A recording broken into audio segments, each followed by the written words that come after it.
There are many misconceptions when it comes down to discussing the thin line system. Today we're going to talk about what is considered the appropriate color for the security industry. Now keep in mind, we can all identify that the thin blue line relates to law enforcement and the thin red line relates to firefighters. However, what's the right color for the security industry and the private sector, such as security, private investigations, and bail enforcement? Today we're going to look at that. I've heard organizations that have suggested that purple is the appropriate color, and I've heard of another organization that suggested that green is the appropriate color. So what I'm going to touch upon is why those two are not the appropriate colors, and I'll identify what is the appropriate color. Purple has long been used to signify nobility and also to signify a processional in a funeral, for instance.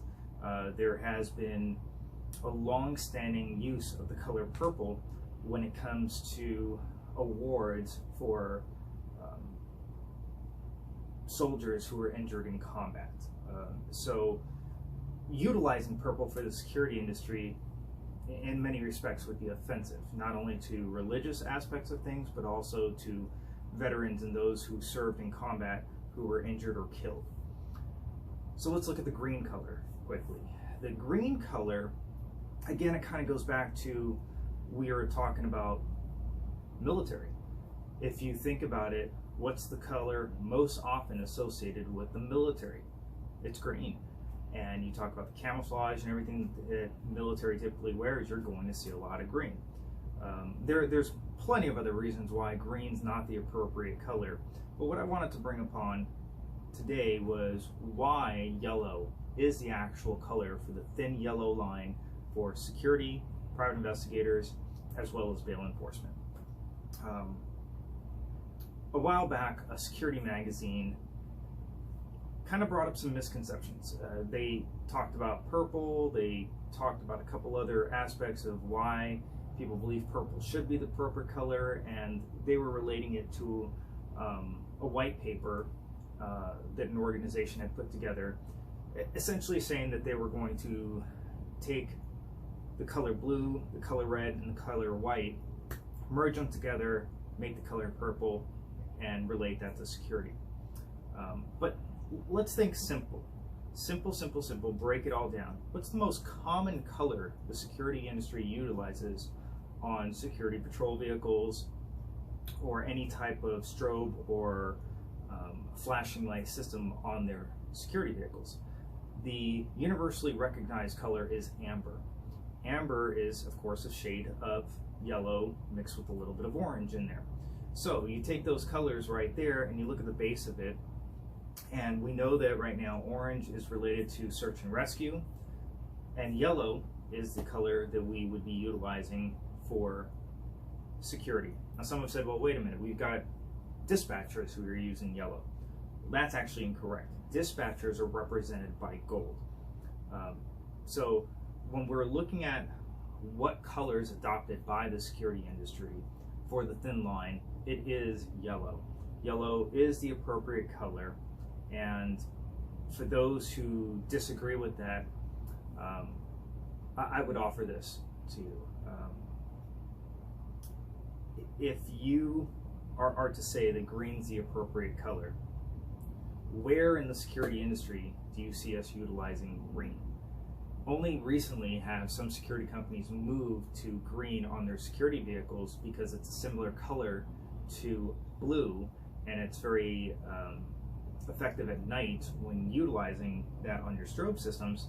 However, state laws, no one has generally said that you can utilize green as the appropriate color on your security patrol vehicle. Currently, in California, for instance, the law specifically only allows for the use of amber. So, going back to this, looking at what would be considered appropriate, I'm of the opinion it is yellow. That's based on research I've performed myself. That's also based on commonalities within the thin line systems.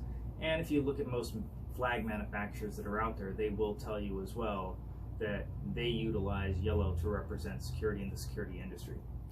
For more detailed information on this topic, I invite you to my website, litigationinvestigators.com, and that will actually have a detailed breakdown under our blog and articles section in relation to this system. And all you have to do is go to our website and look up the article, Thin Line Colors, their history and what they mean. It's based on my directed research, going through every single color and looking at every single known article that I could find and white papers on this topic, and I combined all the information that I found to a very simple, easy, layman's term way for everyone to read and understand it. If you have any directed questions, feel free to message me or email me, and I'll try to reach out to each person that does directly. I do believe that the security industry is one that is rapidly changing right now, and everyone being on the same page in regards to utilizing the appropriate color to represent what we do in the industry is very much so needed. I do think that maybe there was some confusion that came about because there is an organization called the Diplomatic Security Services. They're a federal agency, and they are represented by the color green on the thin line flags.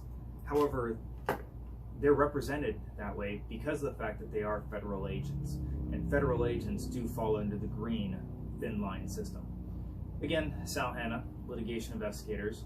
I am a professor of criminal justice. This is a topic that comes up quite often, and I've been asked to put together this little video in regards to it. So hopefully this explains the information better for you, and I'd be happy to answer any directed questions.